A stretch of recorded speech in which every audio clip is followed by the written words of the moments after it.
Olá, olá! Estamos iniciando mais um Coopcast. Hoje nós iremos tratar do cooperativismo de transportes, cooperativismo dos transportadores autônomos.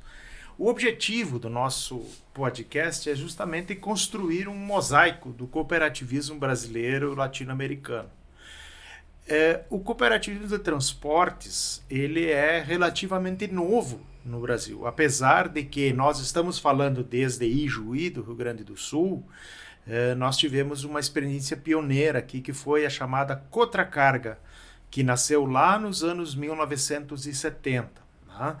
Mas hoje nós temos uma renovação desse movimento, nós temos todo um quadro novo em termos de cooperativismo de cargas no Brasil. Para isso, nós temos um convidado muito especial hoje, que é o amigo Carlos Alberto Litti Damer. Né? Já nos conhecemos de muito tempo, foi presidente do Departamento Municipal de Energia de Ijuí, aqui desse nosso município, e também tem, obviamente, uma caminhada muito longa nesse campo dos transportes. Atualmente ele é presidente da COTAC, a Cooperativa de Transportadores Autônomos de Cargas aqui de Ijuí, região, que tem 545 associados, e também da Federação, da FECOTAC, é a Federação das Cooperativas dos Transportes Autônomos de Carga. Ele vai nos contar um pouco dessa experiência da cooperativa da COTAC local. Na verdade, nós gostaríamos de saber em termos do movimento cooperativo desta ordem. Aliás, né, faz 2 semanas, o próprio Litti estava na África do Sul, representando o Brasil num outro movimento importante, que é a questão do reconhecimento dos pisos mínimos de fretes e cargas. Né? Portanto, a trajetória que o Litti tem, ela tem uma característica já que transcende ao nacional. Eu sempre digo, o Litti passa uma semana por mês em Brasília negociando as questões relativas ao transporte e aos caminhoneiros. Portanto, seja bem-vindo e nos conte um pouco dessa trajetória da cooperativa e a sua relação com esse cooperativismo. Obrigado ao seu, principalmente pela oportunidade de participar desse programa, dessa iniciativa e de um tema que é tão relevante, né, para a sociedade brasileira, porque o transporte em si, né, seja ele cooperativado, seja ele efetuado por autônomo diretamente, ou por empresa de transporte, representa 90% de tudo aquilo que chega na casa de cada cidadão no Brasil. Não existe nada que chegue nas residências, nos lares, na indústria, no comércio, que não tenha cruzado em cima de um caminhão. Se você parar para imaginar, nesse estúdio mesmo que nós estamos aqui, em um determinado momento, o copo d'água, a água, o microfone, ele cruzou pelo caminhão, pelo transporte em si. E basicamente, com relação ao cooperativismo, ele surge como todos os outros modais, as outras estruturas do cooperativismo surgiram, né? Na agricultura, na pesca, no banco. Todos eles surgiram da necessidade que tinham as pessoas de enfrentar uma realidade dura. Quanto pior a sua realidade, mais a necessidade de estar conjugando forças para vencer determinada situação. E muito mais ainda quando o Estado ainda não oferecia esse tipo de recurso. Então, o cooperativismo sempre vem auxiliar nos momentos de dificuldade do Estado fazer isso e também individualmente as pessoas conseguirem se manter. E isso se deu com o transporte e principalmente com o caminhoneiro autônomo, porque a competitividade do setor, cada vez mais, aí, a partir do ano 2000, ela começou a concentrar. Esse modelo concentrador, onde as grandes empresas, os grandes oligopólios, hoje nem só mais nacionais, mas fora do país, ainda vêm aqui com capital e adquirem frotas, reduzem os seus custos e há a um mecanismo de exploração, inclusive de usar essa mão de obra que vai ficando ociosa, que vai saindo do mercado. Então, a necessidade disso, né, principalmente a partir de 2006, quando alguns ainda que poderiam utilizar do seguro, né, de fazer contratação de seguro junto ao banco, não conseguiam mais fazer isso. E esta necessidade de ter o seu capital segurado fez com que se organizasse em associação, primeiramente, né, se associassem um fundo de ajuda mútua para cobrir essa necessidade que o banco estava numa exploração extremada.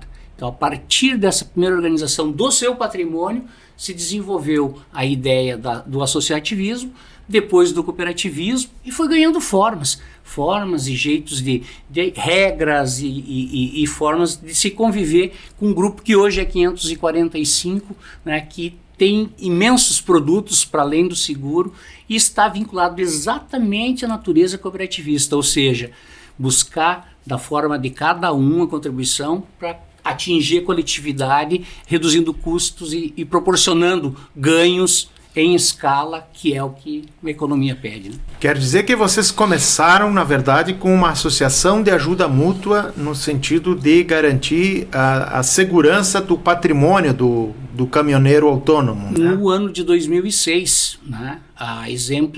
Um exemplo que acontecia próximo aí na região da Serra, em Marau, uma experiência que recém tinha iniciado e que era bem sucedida.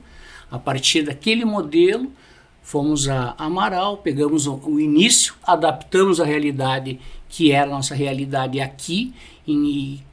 Na época que se organizou esse grupo, eram 60 associados, né, com o mesmo objetivo de garantir seu patrimônio, com muito comprometimento de que qualquer eventualidade pelo volume de capital que se teria, haveria contribuição, né, aquilo que demanda. E a experiência foi sempre positiva. Isso foi dando resultados muito frutíferos, né? Que, num determinado momento, já tendo um suporte econômico forte, começou a se fazer outras coisas para além de ter o seguro em si, né? Garantir o bem. Começando a comprar óleo diesel, óleo lubrificante, pneu, peça, e por aí se desenvolveu. Além de que, a cada ano, como manda, né, as cooperativas, a sobra, o resultado positivo daquilo que tem, proporcionalmente é devolvido ao cooperado, né, em cotas que ele tem com a cooperativa. Que grande exemplo, olha aí, ó, retorno, né? O cooperativado tem efetivamente o retorno sobre sua participação, o seu investimento. A gente sempre percebe, eu diria assim, mais no senso comum, né, de que como é que vocês enfrentam hoje, apesar de toda a discussão, toda a questão da facilidade de comunicação, mas deve ter sido o início bem, eu diria assim, com dificuldades em razão da própria presença física do associado. O associado da cooperativa de transportes, o lugar dele é a boleia do caminhão, o lugar dele é a estrada, o lugar dele é nos pontos de parada. Quer dizer, como é que vocês conseguiram construir isso no início? Eu diria, hoje os processos de comunicação são muito rápidos, mas o início deve ter sido um sacrifício bastante grande para que todos entendessem bem como é que acontece. Às vezes, né, e daí é difícil da gente fazer um comparativo, porque às vezes aquilo que a gente imagina que possa nos ajudar, muitas vezes, inclusive, nos atrapalha, né? Porque o que se chama de rede social, às vezes ela não é tão social ali, né? A dificuldade que as pessoas, inclusive, encontram para aceitar uma ideia diferente, uma colocação diferente daquilo que está na sua construção, às vezes demanda, inclusive, para que haja choque e haja dificuldade, inclusive, da própria informação, né? É um paralelo meio esquisito de fazer isso, né? Porque, inclusive, às vezes pode atrapalhar a formação disso. Mas lá na época se deu por conta de que as pessoas, que era basicamente esses 60 transportadores, eram de Juí, pessoas com muita tradição já dentro do transporte, pessoas que já se conheciam. Então havia um núcleo formado digamos assim, pessoal da antiga no transporte, essas pessoas, por exemplo, seu Devino Maboni, seu Rui Nering, seu Walter Bandeira, seu Mate, né, que Walter Mater, Ivo Godomac, então várias KINAC, né, transportes KINAC, esse povo constituía e representava o transporte de uma longa data anterior a 2006, anterior, né, no começo da movimentação em Ijuí. Então essa forma de juntar este grupo com um grupo novo, né, a geração nova que estava chegando e que estava vindo para o transporte também com daí outras ideias dessa da cooperação e a necessidade, deu essa liga, né, é necessário que tenha essa liga para conseguir desenvolver. E evidentemente depois, claro, isso tem o seu lado positivo, tanto que você abre, né, e a partir daí, não é só Ijuí, né? A partir desse movimento daí das redes sociais, então, e da experiência dessa região, hoje tem 300 cooperativas de transporte no país, muitas das quais utilizando o grupo de ajuda mútua, né? Utilizando dessa forma como para poder suportar a dificuldade que é permanecer no transporte. Mas muitos ainda não conseguiram dar esse salto, e muitos dessas 300 cooperativas com extrema dificuldade de se manter nesse mercado competitivo, né?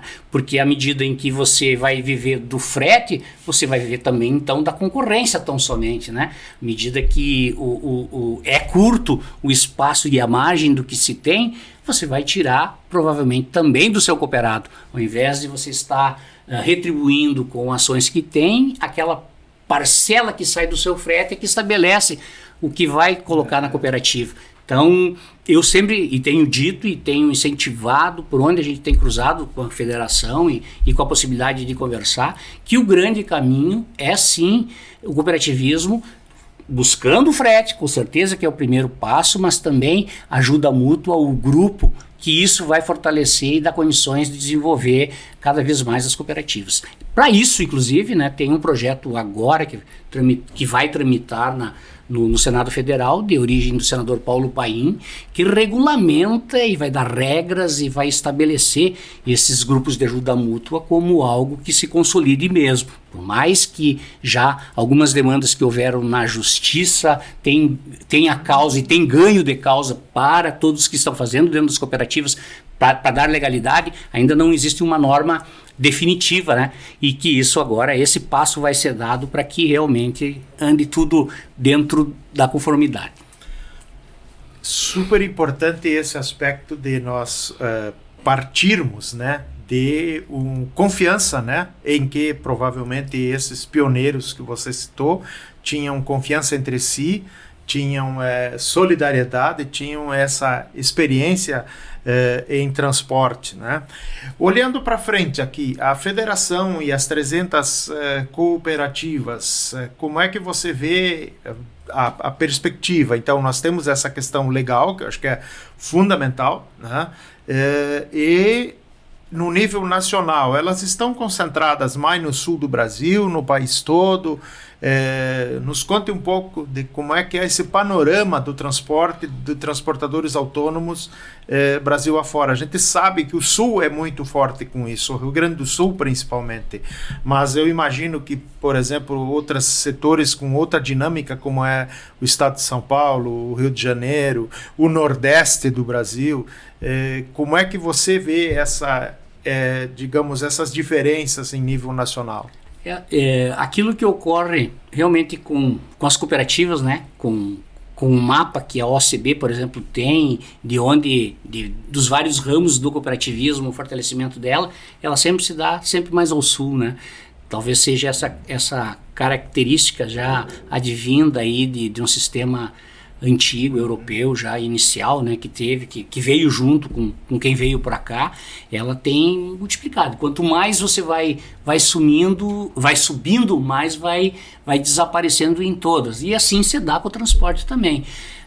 Paraná, Santa Catarina e Rio Grande do Sul é o grande núcleo. Porém, Minas Gerais é muito forte, São Paulo também é muito forte e ainda o Goiás. Né? E depois a gente vai diminuindo essa aí. E estamos falando só em cooperativas. Se a gente falar em associações que fazem quase o mesmo movimento que se faz, nós vamos a mais de 500. Mas daí no modelo associativista, que do nosso ponto de vista, ele está um pouquinho deslocado, porque se nós já, dentro do cooperativismo ainda nós temos um problema de deixar 100% a parte legal, dentro da associação é mais complicado ainda, né? Até por conta das relações comerciais que a associação não pode, né? Uma nota fiscal, um comércio, mas elas estão por aí. Então, esse volume é necessário, principalmente a gente começar e pensar que tem que ter verba pública, tem que ter projeto político de governo, né? Político de governo, para que, para além da OCB, que tem essa capilaridade em todo o país de organizar esse setor, precisamos trazer, ainda mais no transporte, né? Que necessita muito, por exemplo, de um financiamento para uma renovação de frota. A frota do transportador autônomo, que passa juntando aquele que é equiparado a ele, que são pequenas empresas que têm de 1 a 3 caminhões, nós vamos chegar a 2 milhões de caminhões. Então, com uma idade média de 20 anos. Então, é necessário que isso tenha um programa de governo com recurso público e financiamento público a longo prazo para que esse veículo saia, né? Para deixar de poluir, para deixar de ocasionar acidente, porque é um veículo que já está, com certeza, com problema de segurança, inclusive, né? Porque são 20, 30 anos dentro da rodovia, é necessário que se olhe para isso, para que a gente consiga dar, e o cooperativismo e o governo junto, né, fazendo um programa aí, a gente consegue renovar a frota da qualidade, da sustentabilidade, inclusive, para aquele transportador que a maior parte do seu ganho está nos insumos, está no pneu, ou está na mecânica, ou está no diesel, ou está por aí afora, né, estruturado dentro da cooperativa, que pode dar o suporte para que isso aconteça. Esses 2 milhões, né, que são exatamente a frota mais antiga, digamos assim, de veículos de transporte brasileiro. Quando a gente fala, nós já conversamos sobre isso, né, quando você fala, bom, nós deveríamos que descartar literalmente a frota mais antiga, né, o que isto faz? Isso faz com que a gente dê uma nova dinâmica a uma indústria automobilística, né? Eu sempre pego o exemplo do caso do Mais Alimento. Né? O Mais Alimento para os pequenos agricultores significou o quê? Uma renovação de maquinário, de equipamento e literalmente uma salvação da indústria de tratores, da indústria de equipamentos no Brasil. Né? Naquela época. Isto pode ser um novo salto para a questão da indústria de transporte, né? Quer dizer, as indústrias de caminhões têm um novo alento, e isso não é uma política paternalista, isso é uma política adotada em qualquer país que pense um pouco de desenvolvimento. Acho que a gente precisa deixar claro isso, né? Apenas assim, para a gente, talvez o nosso internauta que não conhece muito essa área, né? Você falou, por exemplo, que várias vezes sobre a questão dos insumos e do diesel.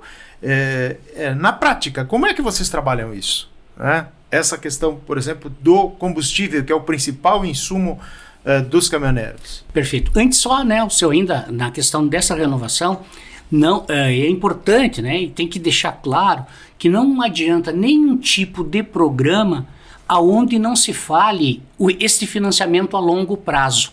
Não tem cálculo que vá cair dentro do bolso do caminhoneiro para ele sair, por exemplo, num caminhão, e nós estamos falando de um caminhão 98, 99, 2000 que seja, ele sair desse caminhão para um caminhão zero, sem que a gente espiche, mas espiche tipo assim, 10 anos de pagamento. Porque senão qualquer plano desse ele afunda. Porque se a gente ficar só na visão da renovaçãozinha, vamos pegar o carro para que a pessoa fique mais claro para ela entender. Eu tenho um carro 2004, eu vou dar um tombo agora e depois eu dou outro, eu estou com um zero. No transporte é diferente, né? E se a gente fizer isso, logo, se tu botar aí para 10 anos ou 15 anos, logo com os 5 ele está com o mesmo problema de novo. A frota está ali com os mesmos 20 anos. Então o que nós precisamos fazer? Longo prazo, no mínimo de 10 anos de pagamento. Este caminhão ser vendido para a indústria, ele tem que sair de circulação. Porque senão, nós, em vez de 2 mil, nós teremos 4 milhões de caminhões, né? Em vez de 2 milhões, sua frota. Então tem que sair esse caminhão velho de circulação, faz um convênio com quem vai derreter esse caminhão aí, que tenha um crédito. Créditos também de impostos que venham para dentro, para que gire um bom crédito. E o alongamento.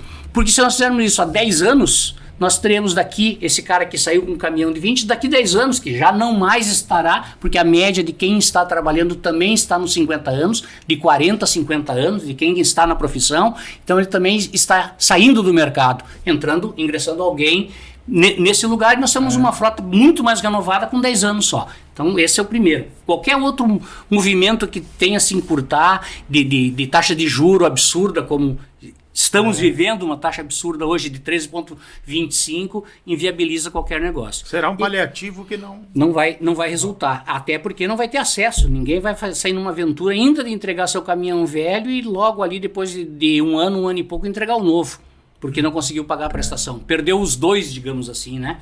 Mas a questão do combustível, né, que é o maior hoje é o maior insumo.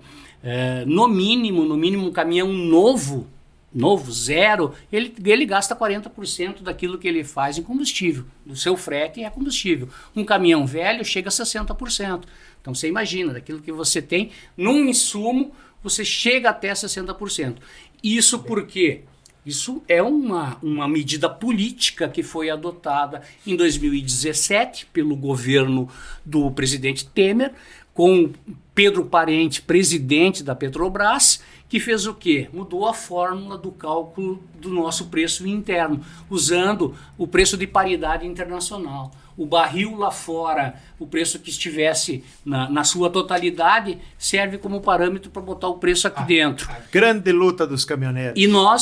E aqui, como se esse barril nós não fôssemos autossustentável para produzir ele com a nossa reserva de petróleo que nós temos, com uma das maiores bacias do mundo, um custo de extração mais ou menos em $10, um custo de refino mais ou menos em $10, e botamos exageradamente mais $10 para fazer a distribuição. Então, com $30 nós teríamos um preço com lucratividade ainda para a empresa que precisa ter lucro para reinvestir, ao contrário do preço internacional de 100%.